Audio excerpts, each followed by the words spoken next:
Hi there. Thank you for choosing to be here tonight.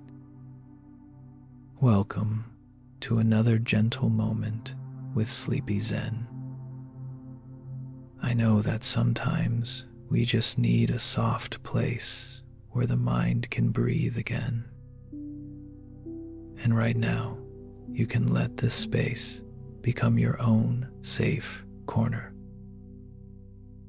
A place where you don't have to try, don't have to be strong, and don't have to hold yourself in any particular state. You can let go just a little. Slow down one beat and let your body understand that you are safe and wrapped in calm.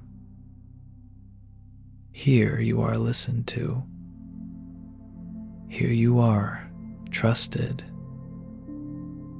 And here you are allowed to rest. Before we begin tonight's story, let me ask gently, where is your heart at right now? A little tired? Feeling okay? Or needing a bit more soothing? If you want, you can share it so I can understand you better. Night falls so softly, and through the dark window, a small lamp continues to glow, holding the last bit of calm from the day. You take a slow breath in and let it out gently. And you notice there are still small knots of worry inside you, trembling like a shadow hiding behind a dim light. But in this moment, as you watch that little lamp shining so patiently, you can see that anxiety doesn't need to be pushed away. It only needs to be touched with a bit of kindness. And slowly, the heart begins to soften.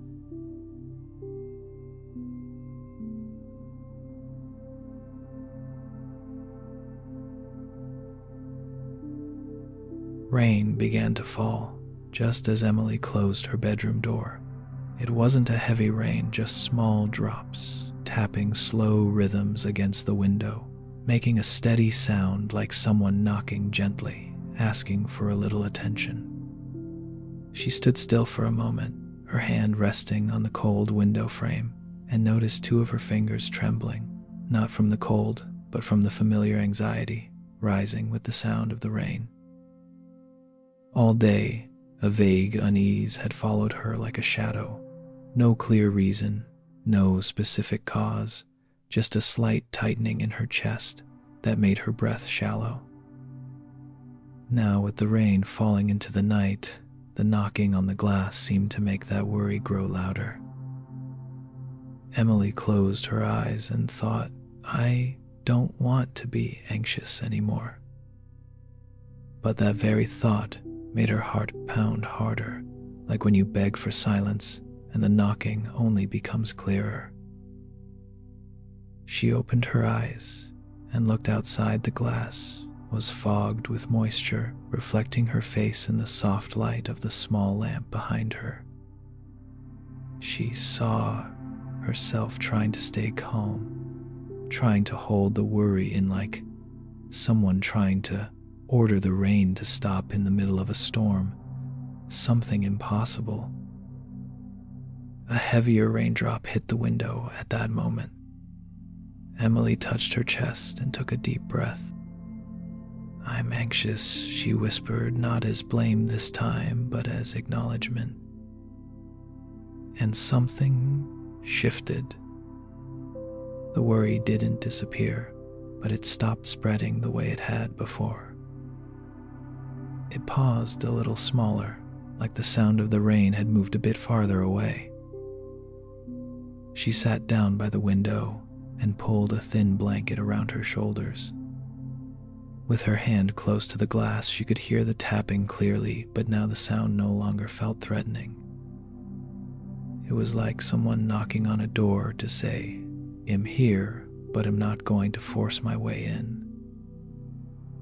Emily watched the droplets slide down the glass, noticing how they joined together, separated, then disappeared at the bottom edge. She realized anxiety looked the same, arriving slowly, gathering into a shape, then fading when it had somewhere to dissolve. Not when it was chased away, but when it was seen. She placed a hand on her belly and breathed in very slowly. "I'm anxious, and I'm here with it," she murmured. And the worry hearing that acknowledgement seemed to tremble a little less. The rain still tapped, but it no longer hammered on her heart, only on the window like a visitor standing outside. Emily leaned her head against the wall and closed her eyes. In the softening sound of the rain, she felt the worry shrinking back to its true size, a small thing that only needed to be noticed, not expelled. She pulled the blanket closer, letting its warmth spread down her, still slightly shaking arms. Outside, the rain kept tapping gently on the window pane. But strangely, the sound no longer made her tense up. It was like the ticking of an old clock in a quiet house, steady, present, but no longer threatening. She sat close to the window, knees drawn up, hands resting in her lap. The anxious feeling was still there, but no longer a huge wave about to crash over her. It felt more like a thin sheet of water brushing her ankles, noticeable, but not enough to knock her over. She pressed her palm against the glass, letting it cling to the thin layer of condensation. The cold made her shiver slightly, but it also cleared her mind. There had been nights when she tried to ignore the sound of the rain, tried to think of something else just to forget her worry. But tonight, by not pushing it away, the rain became something that helped her settle, like the night itself was holding her gently. A large drop slid down, pulling a long trail across the window pane. Emily followed its slow path to the bottom, where it met another drop and disappeared. She thought of all the times she had tried to avoid her anxiety, tried to erase it completely. But like the water on the glass, it had never disappeared through resistance. It only softened when she was calm enough to look directly at it. She placed her hand on her chest, her heartbeat no longer pounding the way it had when she first entered the room. It had slowed, still a little fast, but no longer panicked. She smiled softly, as if speaking to herself. "I'm here, and I'm gentle enough to listen to my worry." The rain changed rhythm, not louder, just softer, like a hand brushing lightly over water. Emily exhaled a long, quiet breath that almost blended into the sound of the rain. She didn't promise herself she would stop worrying. She didn't promise she would be stronger tomorrow.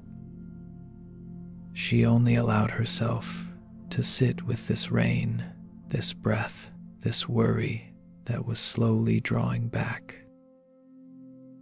She reached out and placed one finger on the glass where a drop was sliding past. The water curved around her fingertip, then continued downward. She realized this was a simple truth. Anxiety doesn't fade because we drive it out. It fades when we stop making it bigger with our fear. Emily closed her eyes and leaned her head against the wall. She heard the rain like hundreds of tiny messages, that anxiety is only a visitor, that it leaves faster when seen with gentleness. That resistance only makes the knocking louder. Another breath moved deep into her, and the worry, given a place to stand still, took another step back. Emily opened her eyes when the rain had grown so soft she had to really listen to hear it. It wasn't that the rain had stopped, it was that a part of her had stopped fighting it. She knew this when she put her hand on her chest and felt her inhale and exhale becoming less rushed. Her chest no longer tightened. With every tap of the rain, it moved slower, steadier, sinking a little deeper each time. She turned, slightly resting her shoulder against the wall, her hair brushing the misted glass. The rain no longer sounded like urgent knocking the way it had earlier.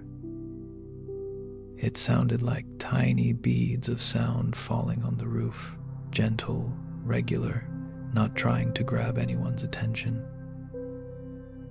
She realized the rain hadn't changed. Only her heart had. Emily let one hand slip out from under the blanket and rest fully on the cold glass. This time, her hand didn't shake. The chill across her skin made her aware she was truly touching the present moment, not running from her anxiety and not being dragged by it either.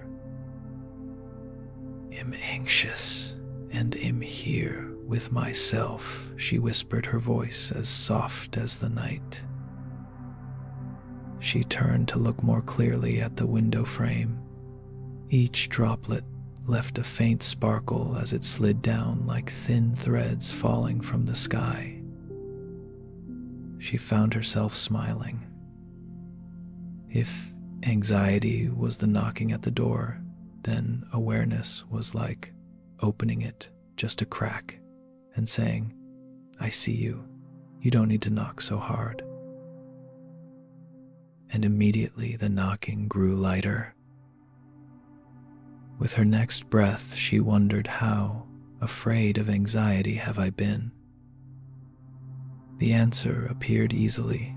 She had feared it like a storm that could sweep her away. But now, with her hand on the glass and the rain drifting down like small stories, she felt that worry more like an early guest, one that didn't yet know how to knock gently. She wrapped a thin scarf around her shoulders, not for warmth, but as a small hug she could give herself. As she pulled it closer, she felt something soften in her heart, a tenderness she had long forgotten to offer herself whenever anxiety came. Outside, the rain suddenly grew thinner. In the short pauses between drops, Emily could hear her own breathing more clearly than the knocking of her worry. Not because anxiety had disappeared, but because it had returned to its real size, small present, but no longer overwhelming. She rested her forehead against the window frame, her whole body softened, as if someone had placed her into a safe space where she didn't need to be strong anymore. And in that moment, Emily understood something she had never dared to believe before. When she dares to look at her worry with kindness, the rain inside her heart grows quiet.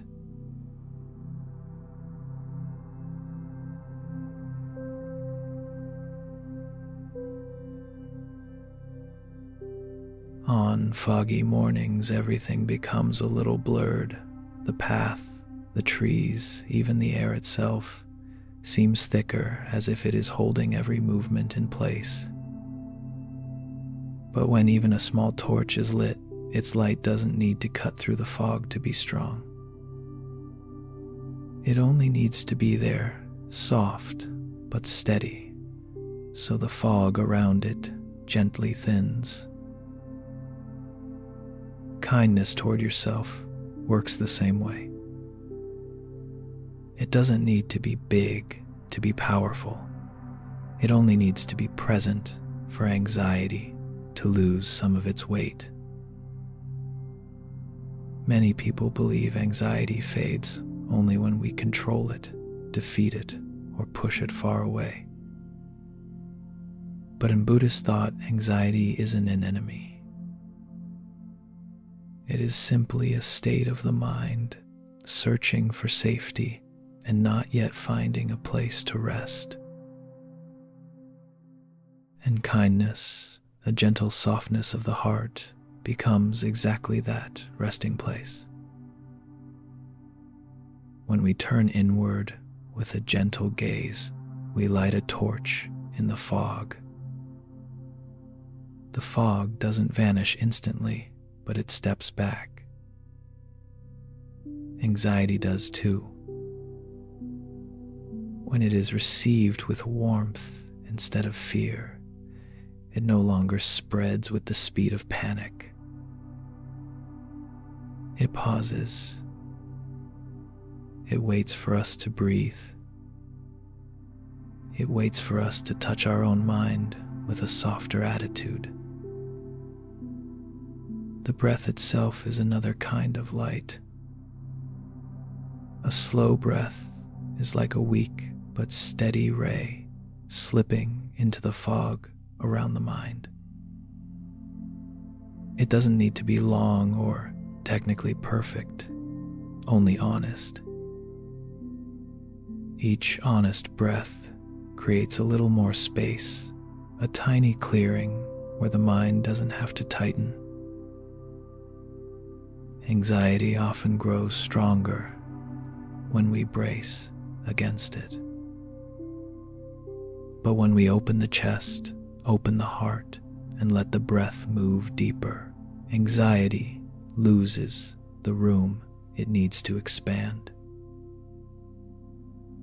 Self-compassion is not the voice that says, "I must be strong." It is the whisper that says, "I'm tired, and that's okay." Compassion doesn't demand that we stop worrying.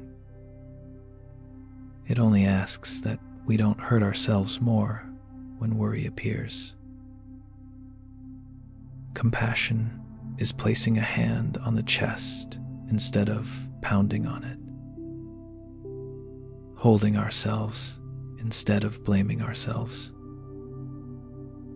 allowing the mind to be imperfect, uncertain, unable to control everything. When we face anxiety with gentleness, we create space for it to soften. Just as fog pulls back when it meets warm light, anxiety retreats, not because it is forced away, but because it no longer has a reason to cling. Kindness is what thins the fog. Kindness is what reduces the weight of worry. Kindness is what reminds us that beneath all the layers of fear, there is always a part of the heart that longs for peace. And when we touch that part with enough tenderness, anxiety begins to dissolve at the pace of self-kindness. When we step into a heavy fog, the first instinct is to tense up, search for direction, and try to see farther. But the more we tense, the narrower our vision becomes. The harder we try to force our way through the fog, the thicker it seems. Anxiety works the same way. The more we try to push it away, the closer it presses in. The more we think it must disappear right now, the more it spreads like mist with no exit. And then a small, light, tiny, quiet appears.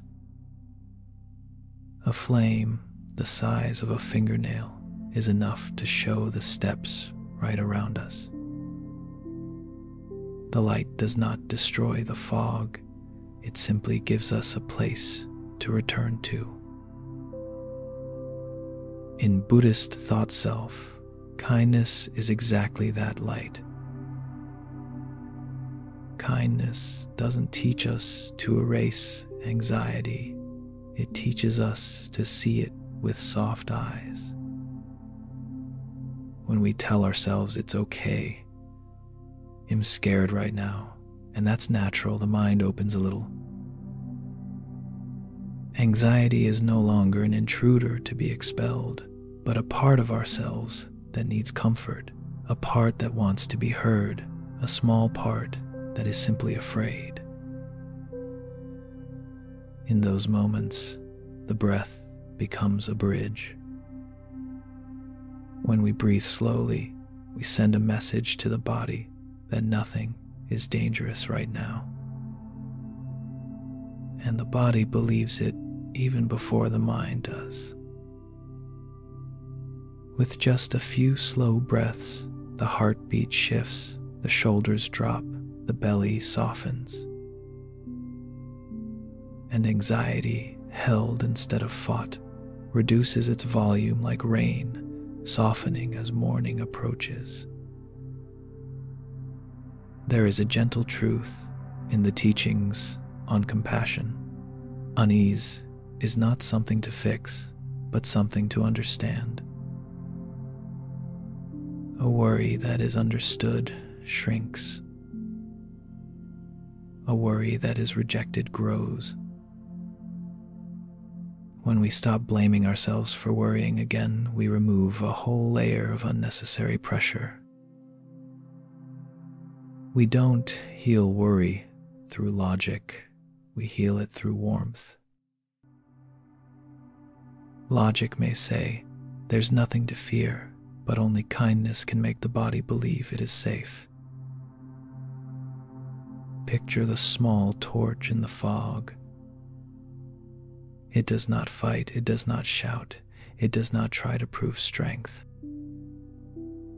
It simply warms the space where it stands.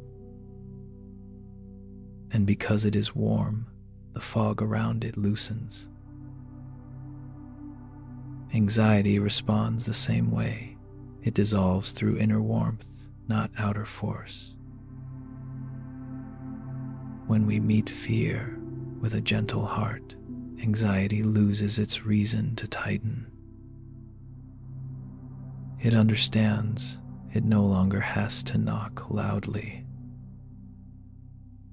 It understands we are listening, and because of that it softens. Kindness doesn't make anxiety disappear instantly, but it makes it small enough that we can place a hand on our chest and say, I'm okay. I'm gentle enough to move through this night.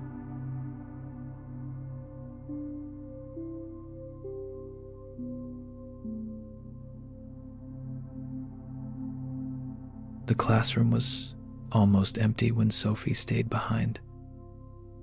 The late afternoon light stretched across the tiled floor in long fading stripes, dimming little by little as the day let go. On her desk, her notebook lay open in the middle of a page, and her pen rested across it at an awkward angle, a quiet sign of how rushed she had been earlier. Rushed to finish, rushed to get it right, rushed so no one would think less of her. But the more she rushed, the more her hand shook. Sophie placed both hands on her notebook, barely letting her fingers touch the page. She knew that if she pressed any harder, the thin sheet might tear. And in that moment, she realized she felt exactly like that. Page, thin, stretched, fragile enough that the smallest pressure could make her crack. She let out a slow breath. All day her anxiety had grown. With every unfinished question, Every look she interpreted as judgment, every compliment she somehow turned into pressure. No one had asked her to be perfect, but somewhere inside a small voice kept whispering, "Don't mess up, don't disappoint anyone." She lowered her head and looked at the notebook again. The line she had written earlier slanted slightly uneven compared to her usual handwriting. She almost crumpled the page, her old habit whenever she felt not good enough. But instead she placed her hand gently over the writing, letting her warmth spread through the paper as if she were holding something delicate inside herself. The ceiling fan had been turned off, yet it spun one last slow circle before stopping completely. The soft click made Sophie jump a little, but it also pulled her back into the present. She realized her thoughts were running far ahead toward mistakes that hadn't happened, judgments no one had made and imagined, scenarios her anxiety built just to exhaust her.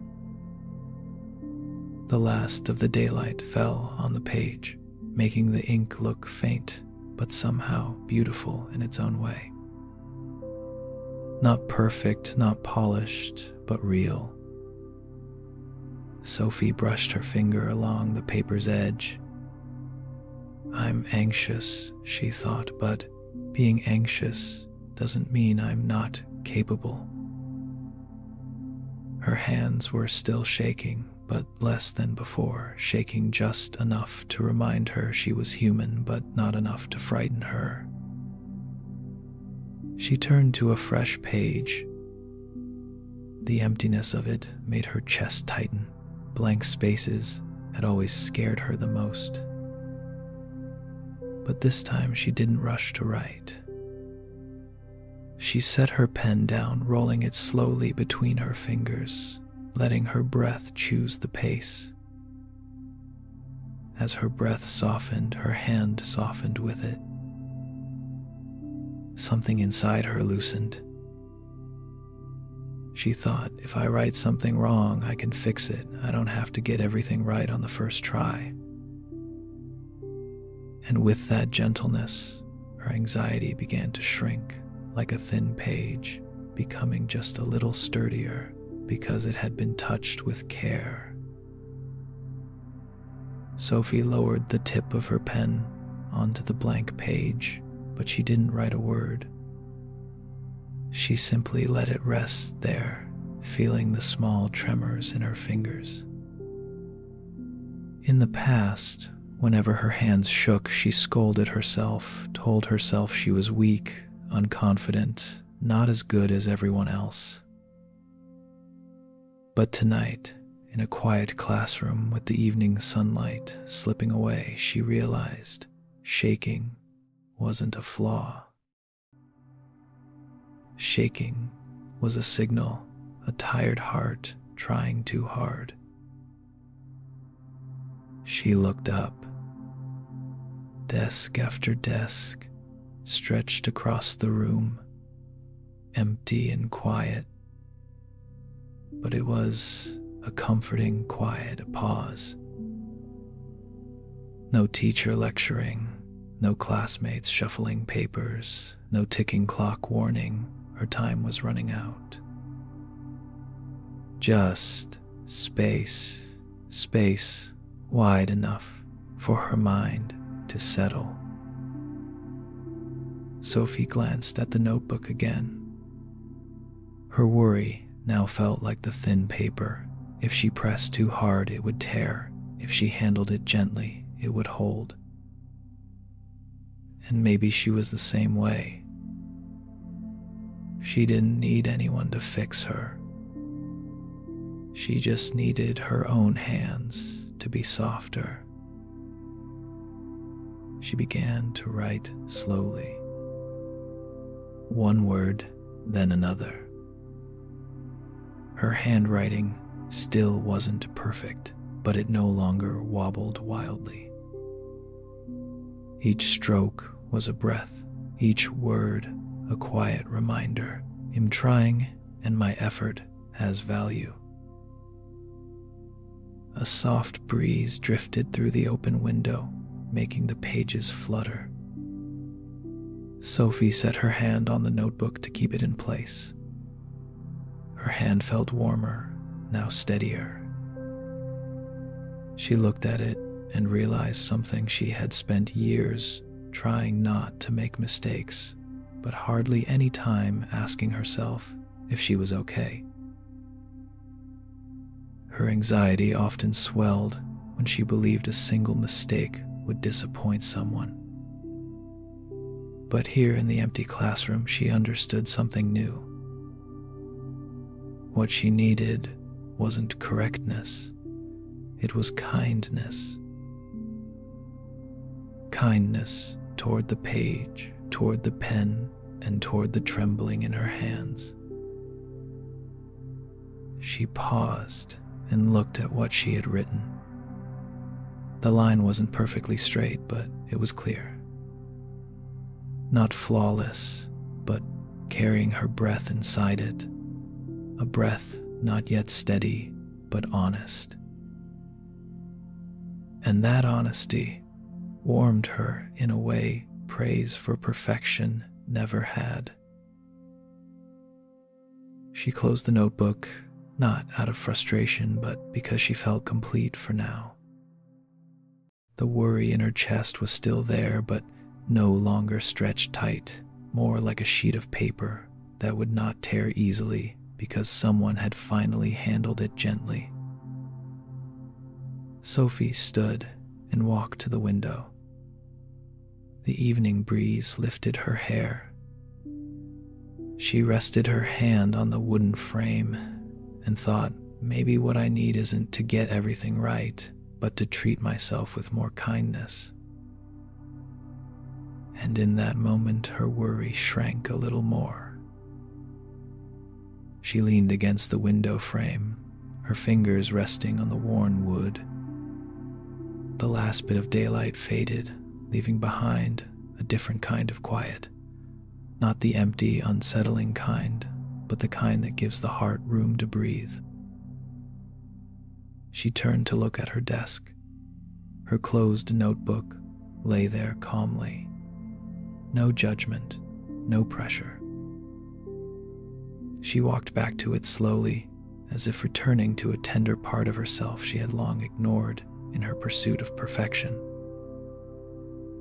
Sitting down, Sophie placed one hand on the notebook and the other over her chest.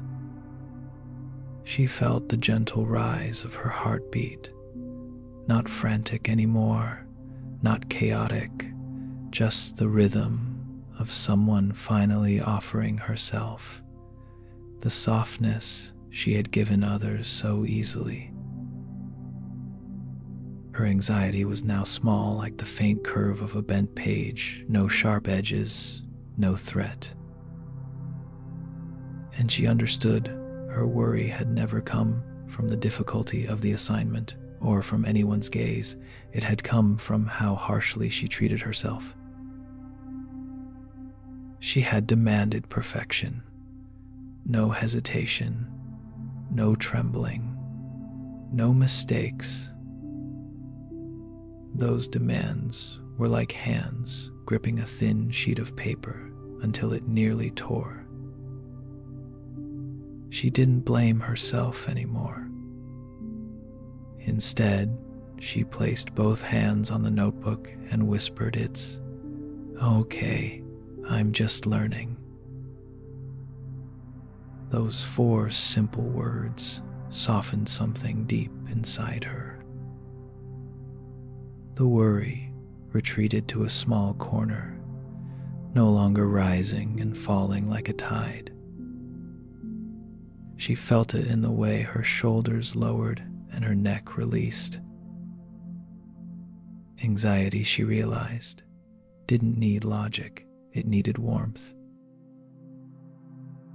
A soft breeze nudged the window, making it click gently.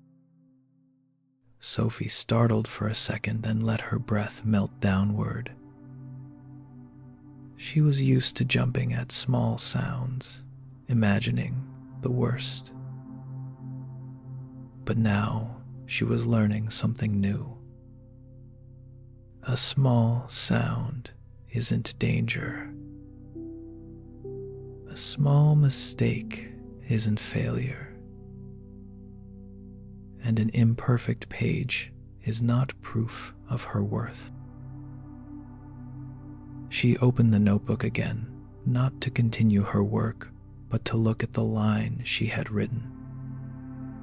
It leaned slightly, but she found it beautiful. Beautiful in its sincerity, beautiful because she wrote it even while her hands trembled. She closed the notebook once more and held it softly to her chest, an embrace for herself. And in that quiet embrace, she understood something she had never allowed herself to believe. Her anxiety wasn't a flaw. It was simply a signal, a message from a heart that needed gentler hands. Sophie turned off the classroom light and stepped into the dim hallway. Her footsteps felt lighter, like each one set down a little of her self-blame. And when the door behind her clicked shut, she could hear it clearly. Inside her, the worry was truly softening.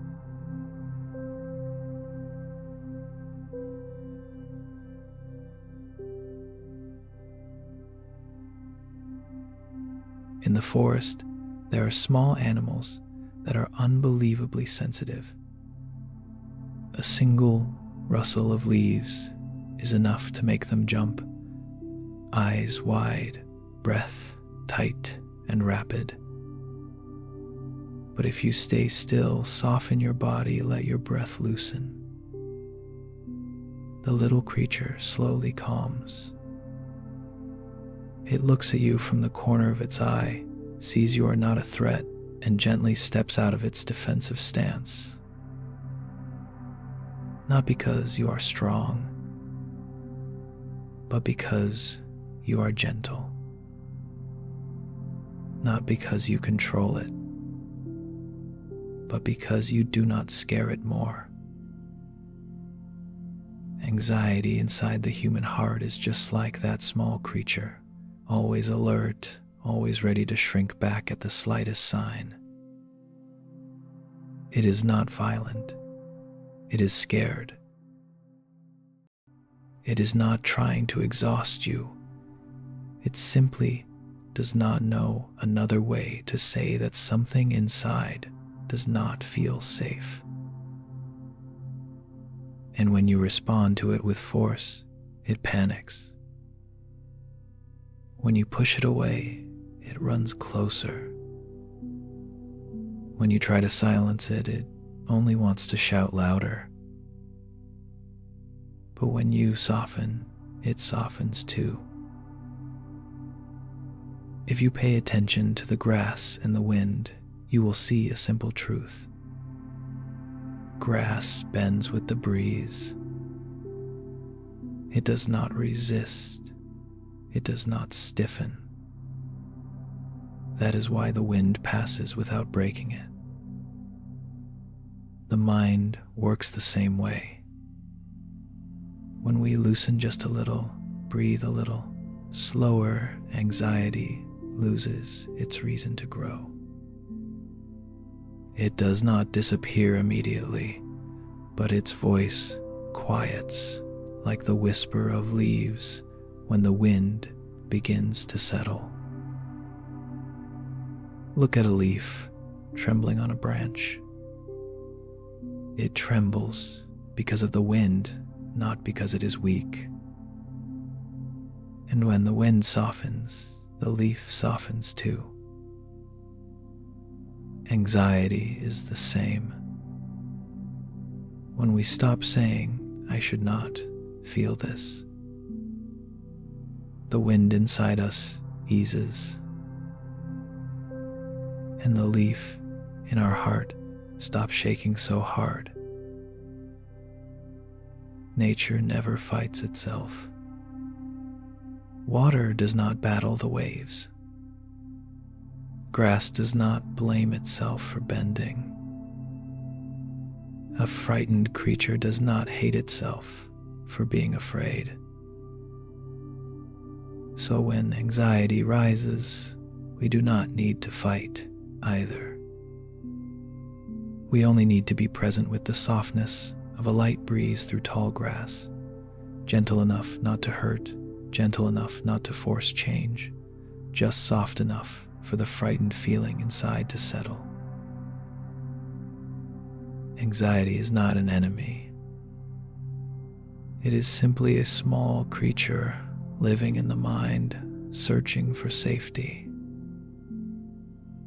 When you become gentle, it will come a little closer, then lie down like a wild animal, slowly lowering its head to the ground when it knows no harm is coming.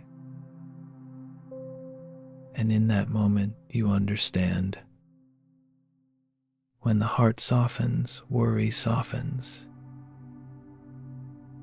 No strength needed, only gentleness.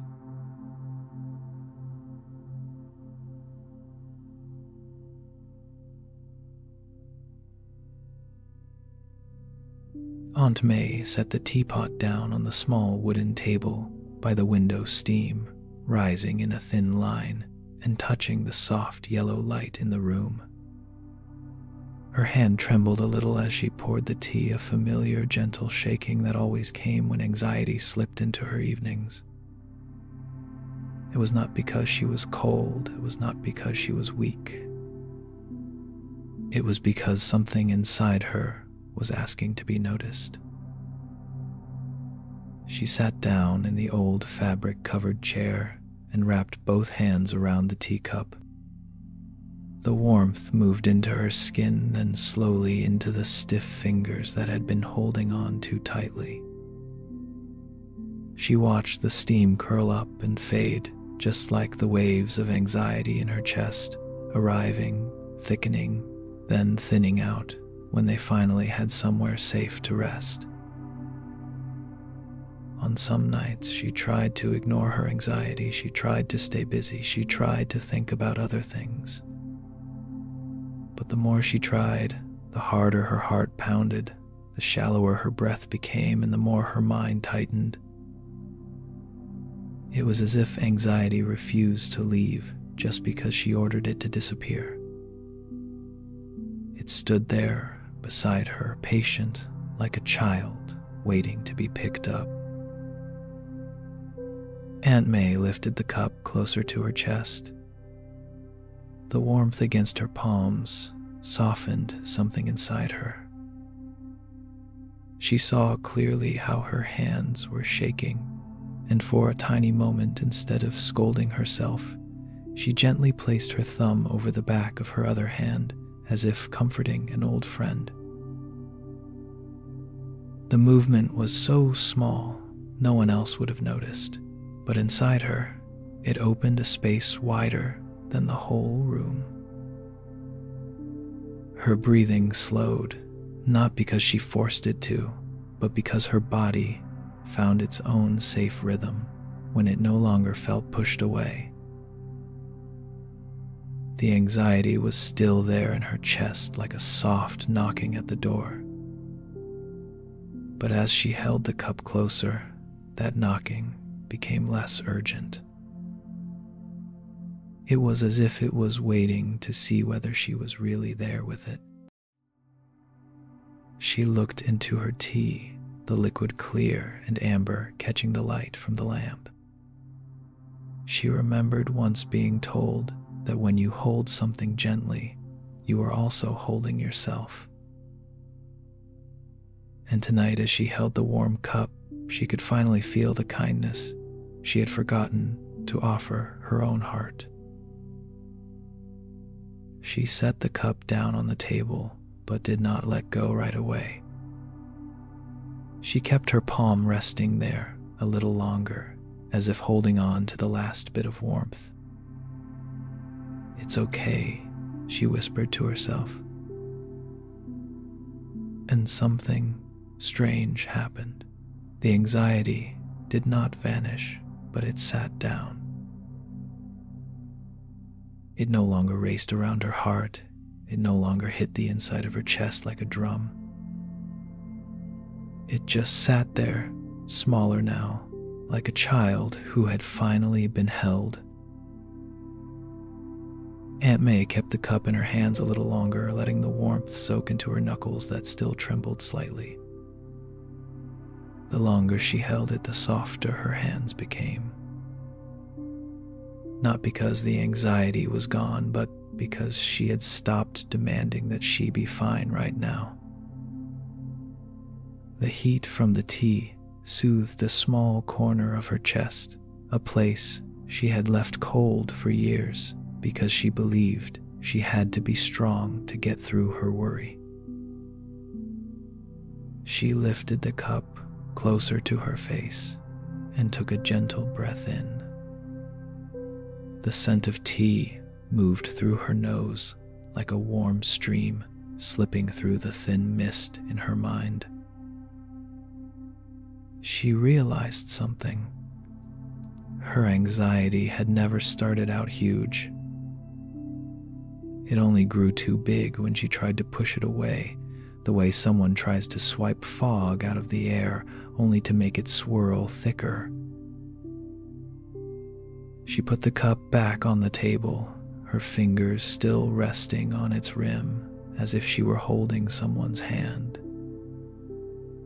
In truth, she was holding her own. She knew it when she felt the chill in her palm begin to fade, as if her heart itself was finally absorbing a bit of the warmth it had been missing. Outside the window, the night wind brushed against the leaves, making a soft, crackling sound, like someone slowly loosening the knots in her chest.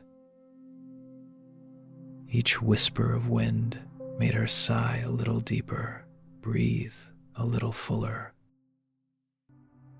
And with every breath, she felt the anxiety no longer spilling everywhere. It didn't rush around wildly, it simply stayed in one place, not pushed away, but no longer large enough to swallow her whole. She looked at her hands. For so many years, she had used them to work, to try to care for others.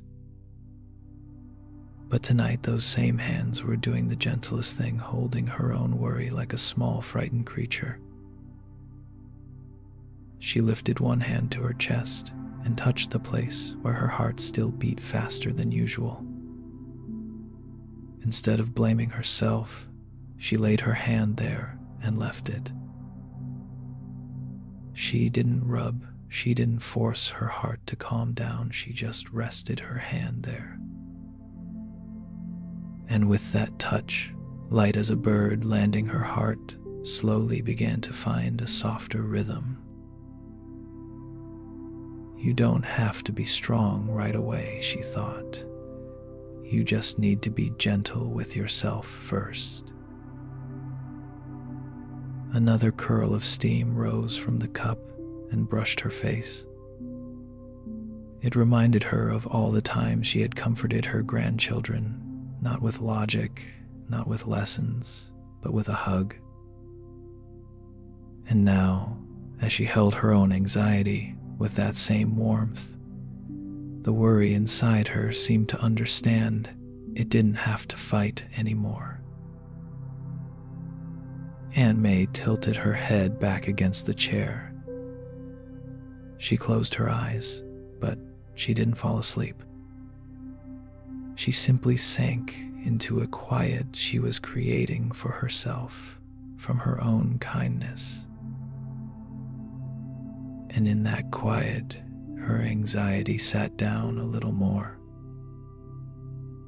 It was no longer standing at the door, no longer running in circles. It simply became small, like a little point of light being held long enough that it finally stopped being afraid. Aunt May opened her eyes very slowly, as if her eyelids wanted to keep the warmth inside a bit longer. The small lamp in the room cast a soft glow across the table, where the teacup still let out a thin line of steam. She reached out and touched the cup again.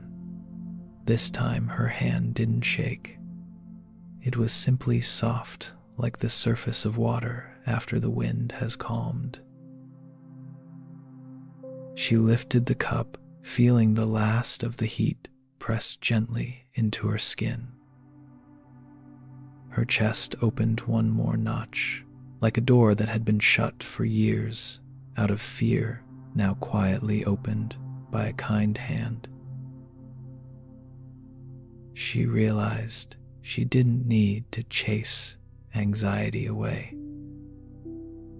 She just needed to sit beside it long enough for it to know it wasn't alone. She set the cup down and glanced at the chair across from her.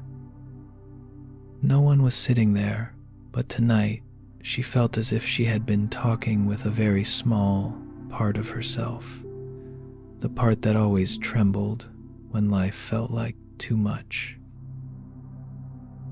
For years, she had avoided looking at that part because she believed she had to be strong. But the avoiding had only made that small part more afraid, like a child left alone in a dark room. Now, having invited it to sit beside her, it no longer pounded on the door of her heart. It simply curled up, waiting for her hand to rest on its head. She placed her hand on her chest again, feeling each beat, one, then another. Each heartbeat felt like a whisper, saying, "I'm still here, and I am gentle enough to see what this worry needs." Her breath slid deeper, letting her back sink into the chair. The anxiety didn't vanish, but it changed shape. The shape of a small creature being held, no longer twisting, no longer terrified. Outside, the rain had stopped. The last drops fell slowly from the roof to the ground, making sounds so soft they almost disappeared into the air. Aunt May looked at her reflection in the window and noticed it no longer looked tight. Her shoulders had dropped, her eyes were softer, like someone had finally touched them with kindness. She picked up the teacup once more, not to drink, but to hold. And as the warmth spread through her fingers, she understood that what truly needed to be held was not the cup, but the worried part inside her. "It's okay," she murmured, this time aloud, her voice as warm and gentle as the steam. "Worry is just a child, too." She set the cup down. The room was quiet, but quiet in a way that allowed her to rest. No more pounding heartbeat, no more shaking hands, no more chest tightening from trying to be strong. Just an older woman sitting with herself, holding her worry like a tired child. And in that embrace, the child finally fell asleep.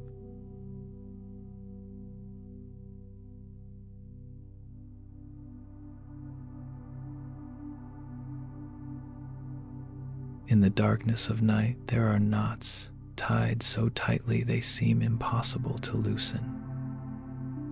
They sit in one place for so long that they harden over time, just like the quiet worries that tighten around the heart. We try to pull at them, to force them open, and the harder we tug, the more the rope burns, and the tighter the knot becomes. Anxiety works the same way. The more it is yanked, pushed, or ordered to disappear, the more it curls into a tight, breathless ball. But then, all it takes is a little warmth. A very small warmth. When the first soft light of morning touches a cold rope, its stiff structure changes. It begins to soften, not because someone untied it, but because it is no longer cold. A hardened knot can loosen simply by being warmed. And the worry inside the heart loosens in the same way, not through forceful logic, but through the gentle warmth of kindness seeping into its tight places. You can see this in the way a flower opens. No petal is pried apart by effort. No layer unfolds because of pressure. A flower opens only when there is enough warmth, enough light, enough safety for it to stop holding itself closed. Self-kindness is that light. It softens the rope. It convinces the knot to ease. It tells the worry, no one needs you to be strong, you only need to breathe. When we look at our worry with a gentle voice, no blame, no demand, no pushing, we place warmth exactly where the tightness lives. And naturally, that tension begins to soften. When we lay a hand on our chest and whisper it's okay, we do not make the anxiety vanish. We simply turn it into something that can loosen one breath at a time. Worry is like a cold rope. Cold so it stiffens. Stiff so it knots. Knotted so it hurts. But when we offer warmth, kindness, slow breathing, soft acceptance, the rope begins to change. Not to break, but to open. To make space for calm to move through. And once the rope is warm, the knot no longer blocks us. It becomes nothing more than a mark, a sign of a time when we were scared. A mark that can be loosened slowly, gently, without hurting the hands that touch it. Flowers do not hurry to bloom. Ropes do not hurry to soften. And the heart does not hurry to find peace. But they all begin from the same simple thing. A little warmth. A little softness. A little compassion turned inward. And then the worry, the knot of the heart releases on its own. Not because it has grown weaker, but because you have grown gentle enough for it to trust that it no longer needs to hold on so tightly anymore. Let your breath rock gently in and out, like small waves touching the shore. Soften your forehead. Soften your eyes. Let your jaw drift loose. Shoulders dropping, like a tide pulling back into calm water. Arms, wrists, fingers floating toward rest, chest, belly, hips, loosening with every slow wave of breath, thighs, knees, feet, melting into the sand of the moment. Now imagine a soft blue light coming from the horizon, rolling toward you warm and steady.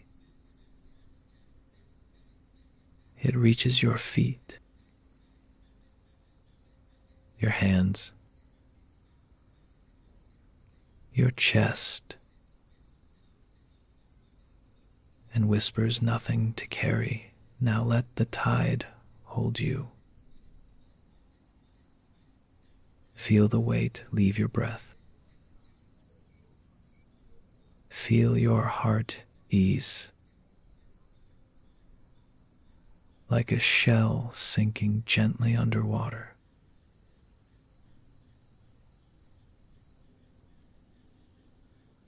Let your awareness drift out to sea, past the shoreline, past the last crest of waves,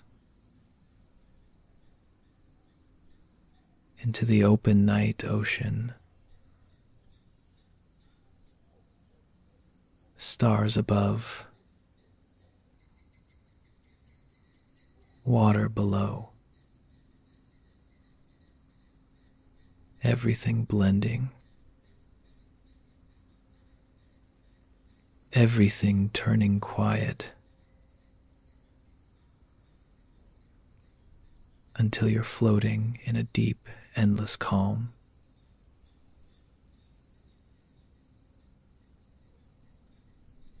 Thank you for resting here tonight. Thank you for letting the tide soften your mind. Now let sleep come, slow as waves, sure as the tide. And if you'd like to drift into more peaceful nights, you can follow the Sleepy Zen channel so we can keep meeting at the edge of calm. Sleep well. Sleep well.